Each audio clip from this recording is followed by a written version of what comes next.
بسم اللہ الرحمن الرحیم۔ اللہ کے نام سے شروع جو بڑا مہربان نہایت رحم والا ہے۔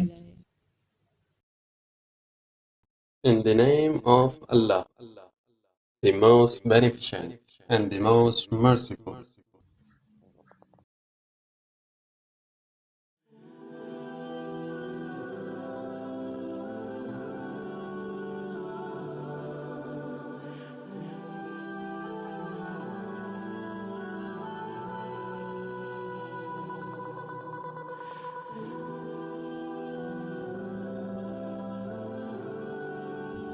ہرقل شاہ روم نے ان کے پاس قریش کے قافلے میں ایک آدمی بلانے کو بھیجا، اور اس وقت یہ لوگ تجارت کے لیے ملک شام گئے ہوئے تھے، اور یہ وہ زمانہ تھا جب رسول اللہ صلی اللہ علیہ وسلم نے قریش اور ابو سفیان سے ایک وقتی عہد کیا ہوا تھا۔ جب ابو سفیان اور دوسرے لوگ ہرقل کے پاس ایلیا پہنچے جہاں ہرقل نے دربار طلب کیا تھا، اس کے گرد روم کے بڑے بڑے لوگ، علماء، وزراء، امراء بیٹھے ہوئے تھے۔ ہرقل نے ان کو اور اپنے ترجمان کو بلوایا، پھر ان سے پوچھا کہ تم میں سے کون شخص مدعی رسالت کا زیادہ قریبی عزیز ہے؟ ابو سفیان کہتے ہیں کہ میں بول اٹھا کہ میں اس کا سب سے زیادہ قریبی رشتہ دار ہوں۔ یہ سن کر ہرقل نے حکم دیا کہ ابو سفیان کو میرے قریب لا کر بٹھاؤ اور اس کے ساتھیوں کو اس کی پیٹھ کے پیچھے بٹھا دو۔ پھر اپنے ترجمان سے کہا کہ ان لوگوں سے کہہ دو کہ میں ابو سفیان سے اس شخص کے یعنی محمد صلی اللہ علیہ وآلہ وسلم کے حالات پوچھتا ہوں۔ اگر یہ مجھ سے کسی بات میں جھوٹ بول دے تو تم اس کا جھوٹ ظاہر کر دینا۔ ابو سفیان کا قول ہے کہ اللہ کی قسم، اگر مجھے یہ غیرت نہ آتی کہ یہ لوگ مجھ کو جھٹلائیں گے تو میں آپ صلی اللہ علیہ وآلہ وسلم کی نسبت ضرور غلط گوئی سے کام لیتا۔ خیر، پہلی بات جو ہرقل نے مجھ سے پوچھی وہ یہ کہ اس شخص کا خاندان تم لوگوں میں کیسا ہے؟ میں نے کہا وہ تو بڑے اونچے عالی نسب والے ہیں۔ کہنے لگا اس سے پہلے بھی کسی نے تم لوگوں میں ایسی بات کہی تھی؟ میں نے کہا نہیں۔ کہنے لگا اچھا، اس کے بڑوں میں کوئی بادشاہ ہوا ہے؟ میں نے کہا نہیں۔ اس نے کہا بڑے لوگوں نے اس کی پیروی اختیار کی ہے یا کمزوروں نے؟ میں نے کہا نہیں، کمزوروں نے۔ پھر کہنے لگا اس کے تابعدار روز بڑھتے جا رہے ہیں یا کوئی ساتھی پھر بھی جاتا ہے؟ میں نے کہا نہیں۔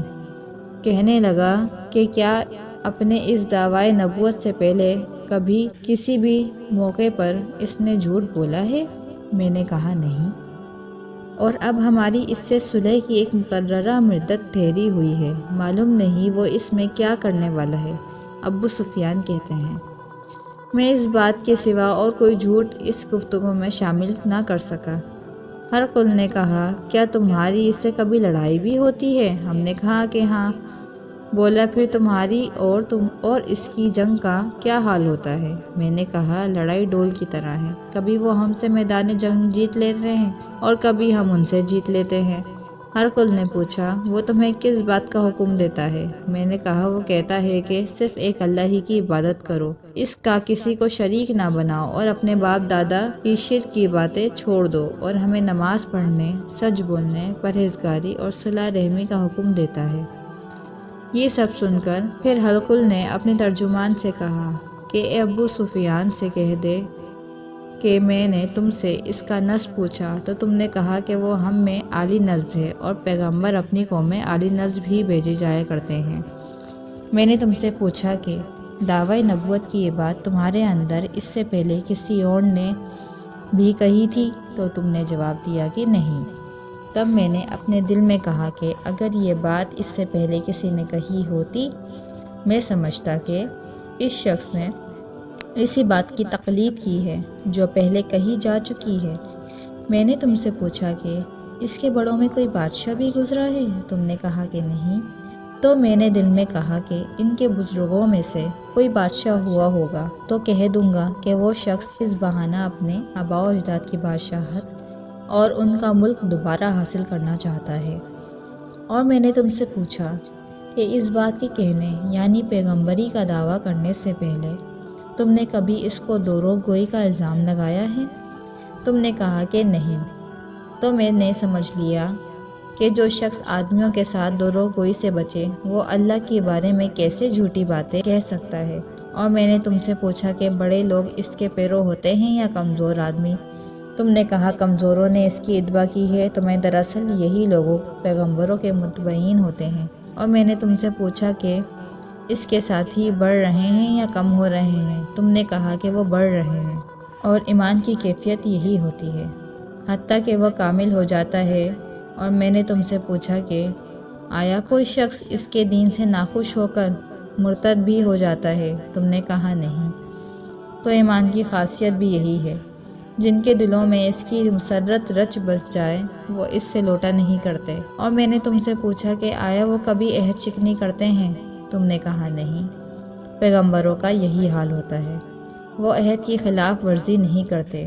اور میں نے تم سے کہا کہ وہ تم سے کس چیز کے لیے کہتے ہیں؟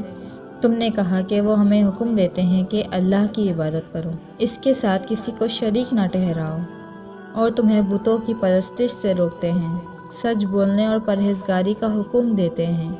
لہٰذا اگر یہ باتیں جو تم کہہ رہے ہو سچ ہیں تو مجھے عنقریب وہ اس جگہ کا مالک ہو جائے گا کہ جہاں میرے یہ دونوں پاؤں ہیں۔ مجھے معلوم تھا کہ وہ پیغمبر آنے والا ہے، مگر مجھے یہ معلوم نہیں تھا کہ وہ تمہارے اندر ہوگا۔ اگر میں جانتا کہ اس تک پہنچ سکوں گا تو اس سے ملنے کے لیے ہر تکلیف گوارا کرتا۔ اگر اس کے پاس ہوتا تو اس کے پاؤں دھوتا۔ ہرقل نے رسول اللہ صلی اللہ علیہ وآلہ وسلم کو وہ خط منگوایا جو آپ نے دحیہ کلبی رضی اللہ عنہ کے ذریعے حاکم بصرہ کے پاس بھیجا تھا، اور اس نے وہ ہرقل کے پاس بھیج دیا تھا۔ پھر اس کو پڑھا تو اس میں لکھا تھا، اللہ کے نام کے ساتھ جو نہایت مہربان اور رحم والا ہے۔ اللہ کے بندے اور اس کے پیغمبر محمد صلی اللہ علیہ وآلہ وسلم کی طرف سے یہ خط ہے۔ شاہ روم کے لیے اس شخص پر سلام ہو جو ہدایت کی پیروی کرے۔ اس کے بعد میں آپ کے سامنے دعوت اسلام پیش کرتا ہوں۔ اگر آپ اسلام لے آئیں گے تو دین و دنیا میں سلامتی نصیب ہوگی، اللہ آپ کو دوہرا ثواب دے گا، اور اگر آپ میری دعوت سے روگردانی کریں گے تو آپ کی رعایا کا گناہ بھی آپ ہی پر ہوگا۔ اور اے اہل کتاب، ایک ایسی بات پر آ جاؤ جو ہمارے اور تمہارے درمیان یکساں ہے، وہ یہ کہ ہم اللہ کے سوا کسی کی عبادت نہ کریں اور کسی کو اس کا شریک نہ ٹھہرائیں، اور نہ ہم میں سے کوئی کسی کو اللہ کے سوا اپنا رب بنائے۔ پھر اگر وہ اہل کتاب اس بات سے منہ پھیر لیں تو مسلمانوں، تم ان سے کہہ دو کہ تم مانو یا نہ مانو، ہم تو ایک اللہ کی اطاعت گزار ہیں۔